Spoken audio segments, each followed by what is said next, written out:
ஆப்பிளோட விதையில விஷம் இருக்குன்னு நம்மள எத்தனை பேருக்கு தெரியும்? நம்ம கடையில ஆப்பிள் ஜூஸ் குடிக்கும் போது என்னென்ன விஷயங்கள்லாம் கவனிக்கணும் அப்படிங்கறத பத்தி இந்த வீடியோல பார்க்கலாம் வாங்க. ஜெய் நடித்த குற்றம் குற்றமை திரைப்படத்துல ஆப்பிள் விதைய சாப்பிட்ட குழந்தை இறந்து போயிடுற மாதிரி காட்சி வச்சிருப்பாங்க. நம்ம எல்லாரும் நம்ம வாழ்க்கையில அவசியமா தெரிஞ்சுக்க கூடிய ஒரு விஷயம். ஆப்பிள், ஜெரி இன பழங்கள், ஆப்ரிகாட் அப்படின்னு சொல்லக்கூடிய சர்க்கரை பாதாமி உள்ளிட்ட பழங்களோட கொட்டைகள் ரொம்பவே ஆபத்தானவை. இந்த கொட்டைகளை நம்ம அப்படியே விழுங்கினா கூட உடல் அதை கழிவா வெளியேற்றிடும்.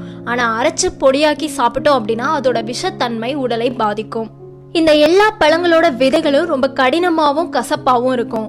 இதுல உள்ள அமிக்டலின் அப்படிங்கிற பொருள் மனித செரிமான அமைப்புல அமிலங்களோட தொடர்பு கொள்ளும் போது சயனைடா மாறுது. ஆப்பிளை விட ஆப்ரிகாட், பீச்சீஸ், நெக்டரைன்ஸ் போன்ற விதைகளோட விஷத்தன்மை ரொம்பவே அதிகமானது. கடைகள்ல ஜூஸ் வாங்கி நாம சாப்பிடும் போது விதைகளை அகற்றி தான் பயன்படுத்தணும். இல்லைன்னா அது குடிக்கிறவங்களுக்கு ரொம்ப பிரச்சனையை உண்டாக்கும். முந்திரி பருப்பு அல்லது முந்திரி கொட்டை அப்படின்னு சொல்லக்கூடிய சுவை மிகுந்த அந்த பொருள் உண்மையிலேயே ஒரு விதை. அதை மூடி இருக்கும் அந்த பச்சை தோலை அகற்றி தான் நம்ம வறுத்து சாப்பிட்றோம். அந்த தோல்ல தான் விஷத்தன்மை கொண்ட அனர்காடிக் அப்படிங்கிற அமிலம் இருக்கு. இது மாதிரியான சுவாரஸ்யமான வீடியோக்களை பார்க்க நம்ம Q7 சேனலை சப்ஸ்கிரைப் பண்ணுங்க. தேங்க்யூ.